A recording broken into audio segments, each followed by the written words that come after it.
Assalamualaikum warahmatullahi wabarakatuh. Oke students, di pertemuan ini kita akan mempelajari tentang pronoun atau kata ganti.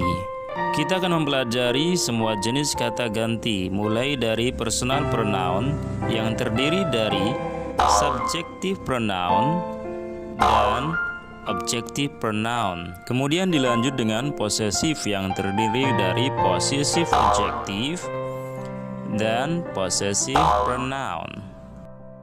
Dan terakhir kita bahas reflexive pronoun. Okay, let's begin our material. Subjective and objective pronoun. Oke students, di pertemuan ini kita akan membahas tentang personal pronoun, di mana personal pronoun terdiri dari subjective pronoun dan juga objective pronoun. Subjective pronoun terdiri dari I, you, we, they, he, she, dan it. Sedangkan objective pronoun terdiri dari me, you, us, them, him, her, dan it.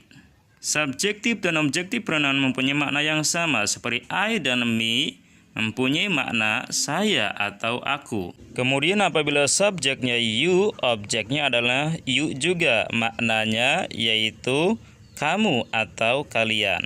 Berikutnya apabila subjeknya we, objeknya adalah us, maknanya adalah kami atau kita.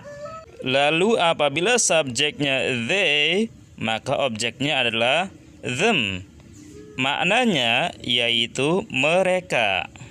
Terus apabila subjeknya he, maka objeknya adalah him, maknanya yaitu dia untuk laki-laki. Lalu apabila subjeknya she, maka objeknya adalah her, maknanya dia untuk perempuan. Kemudian yang terakhir apabila subjeknya it, maka objeknya juga adalah it, maknanya dia, ini, atau itu untuk hewan, tumbuhan, benda, atau yang lainnya selain manusia. Oke, berikutnya perhatikan cara merangkai dalam kalimat. Perhatikan contoh-contoh berikut. Example, I like you, aku suka kamu. You like me, kamu suka aku. We like them, kami suka mereka. They like us, mereka suka kami. He likes her, dia laki-laki suka dia perempuan. She likes him, dia perempuan suka dia laki-laki. That is a cat, it is funny. Itu adalah seekor kucing, dia lucu. Perlu dipahami bahwasanya syarat sebuah kalimat dalam bahasa Inggris yaitu kalimat itu minimal terdiri dari subjek plus verb ditambah objek sebagai tambahan. Kemudian perhatikan pola berikut ini. Posisi subjek letaknya sebelum verb dan objek letaknya adalah setelah verb. Dan verb di sini artinya adalah kalau dalam bahasa Indonesia yaitu kata kerja. Seperti ketika kita mengartikan kalimat aku suka kamu. Maknanya I like you dan bukan me like you. Kenapa demikian? Karena walaupun I dan me sama artinya yaitu saya atau aku, tapi keduanya mempunyai fungsi yang berbeda. I sebagai subjek letaknya sebelum verb, sedangkan me berfungsi sebagai objek dan letaknya adalah setelah verb. Atau misalkan kita balik contoh berikutnya, misal kamu suka aku. Bahasa Inggrisnya yaitu you like me dan bukan you like I. Apa demikian? Saya jelaskan lagi. Kalau kamu bahasa Inggrisnya baik sebagai subjek maupun objek yaitu you. Sedangkan saya atau aku kalau sebagai subjek bahasa Inggrisnya I, sedangkan sebagai objek bahasa Inggrisnya adalah me. Jadi bahasa Inggrisnya kamu suka aku bukan you like I, tapi you like me. Begitu pula dengan contoh-contoh yang lainnya. Harus sesuai dengan fungsinya dalam kalimat ya, baik sebagai subjek maupun objek. Ingat, subjek letaknya sebelum verb atau kata kerja, dan objek letaknya setelah verb atau setelah kata kerja. Possessive adjective and possessive pronoun. Oke students, pembahasan selanjutnya yaitu tentang possessive. Dan possessive yang kita bahas yaitu possessive adjective dan possessive pronoun. Possessive adjective terdiri dari my, your, our, their, his, her, dan its. Dan yang termasuk possessive pronoun yaitu mine, yours, ours, theirs, his, dan hers. Sedangkan possessive pronoun dari it tidak ada. Selanjutnya kita lihat example atau contoh dari possessive adjective dan possessive pronoun sambil amati perbedaannya. Oke, perhatikan. This is my book. Ini buku saya. This book is mine. Buku ini adalah punya saya atau milikku. This is your book. Ini adalah bukumu. This book is yours. Buku ini adalah punyamu. This is our book. Ini adalah buku kami. This book is ours. Buku ini adalah punya kami. This is their book. Ini adalah buku mereka. This book is theirs. Buku ini adalah milik mereka. This is his book. Ini adalah bukunya. This book is his. Buku ini adalah miliknya. This is her book. Ini adalah bukunya. This book is hers. Buku ini adalah miliknya. Kepunyaan perempuan. This is its food. Ini adalah makanannya. Baik, sekarang penjelasan yang lebih detailnya dan juga amati perbedaan-perbedaan dari possessive adjective dan possessive pronoun. Oke, perhatikan contoh berikut ini. Yang pertama, contoh dari possessive adjective. This is my ... yang artinya ini adalah ... ku atau saya. This is my. Kalimat ini belum lengkap. Kenapa? Karena kita masih belum bisa memahaminya. My apa maksudnya? Maka ditambahkanlah kata benda setelahnya. Semisal kata book yang berarti buku. Jadi kesimpulannya setelah possessive adjective my, your, our, their, his, her, dan its, itu harus ada kata benda setelahnya. Tapi sebaliknya, lihat contoh daripada possessive pronoun. Berikut ini. This book is mine. Yang artinya, buku ini adalah punyaku. Atau juga punya saya. Atau juga milik saya.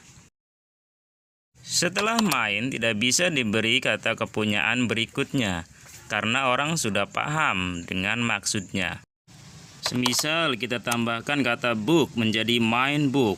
Ini tidak boleh. Berikutnya contoh dalam percakapan sederhana. A mengatakan, is this your book? Apakah ini bukumu? Atau bisa juga kita bertanya dengan mengatakan, is this yours? Apakah ini milikmu? Dan jawabannya bisa beragam. Apabila jawabannya positif, kita bisa mengatakan, yes, this is my book. Ya, ini adalah buku saya. Atau bisa juga, yes, this is mine. Ya, ini adalah punya saya. Dan apabila jawabannya negatif, kita bisa mengatakan, "No, this is not my book." Bukan, ini bukanlah buku saya. Atau bisa juga, "No, this is not mine." Bukan, ini bukan punya saya. Atau, ini bukan milik saya. Reflexive pronoun. Oke students, berikutnya kita bahas materi tentang reflexive pronoun. Dan sebelum membahas reflexive pronoun, terlebih dahulu saya tuliskan kembali yaitu subjek daripada personal pronoun. Di antaranya I, you, we, they, he, she, dan it. Untuk I, refleksi pronounnya yaitu myself. You, pasangannya yourself. We, ourselves. They, themselves. He, himself. She, herself. Dan it, itself. Oke, kemudian kita bahas beberapa fungsinya dalam kalimat. Di antaranya, fungsi yang pertama adalah untuk mengeraskan arti atau maksud. Misal, Mr. Rasgana will open the meeting. Pak Rasgana akan membuka rapat. Misalkan ada orang yang belum yakin bahwa Pak Rasgana yang akan membuka rapat, maka kita berikan penegasan dengan tambahan kata himself setelah subjek, yaitu Mr. Rasgana. Jadi kalimatnya menjadi Mr. Rasgana himself will open the meeting, yang artinya Pak Rasgana sendiri yang akan membuka rapat.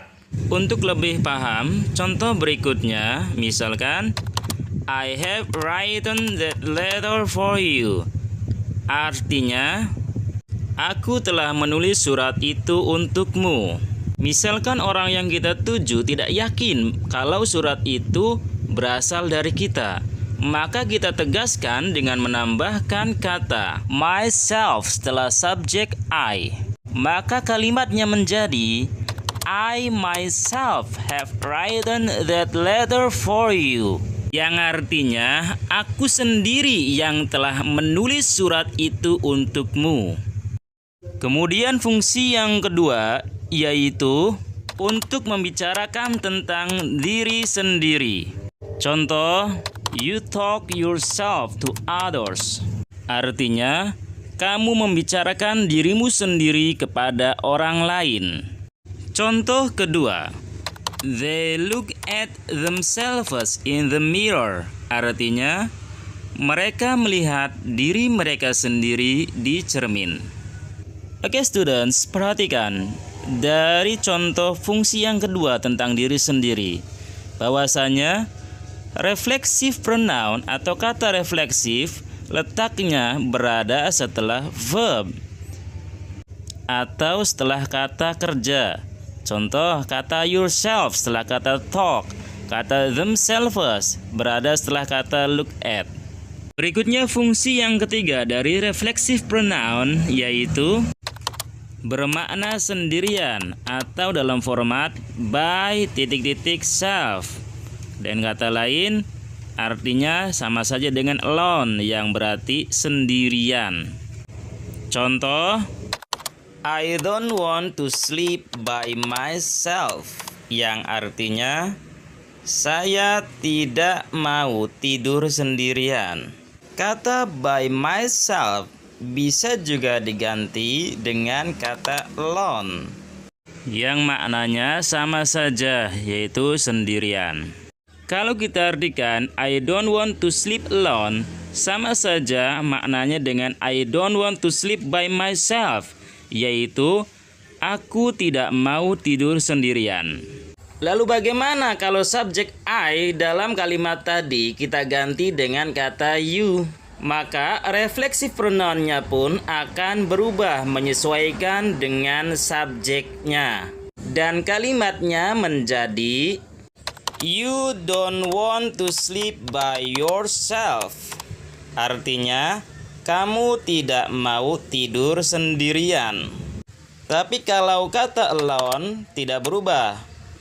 Kalimatnya tetap you don't want to sleep alone. Kamu tidak mau tidur sendirian. Jadi intinya, refleksi pronoun mana yang kita gunakan? Kita sesuaikan tergantung dari subjeknya. Misalkan subjeknya I, maka refleksifnya myself, you yourself, we ourselves, they themselves, he himself, she herself, dan it itself. Questions.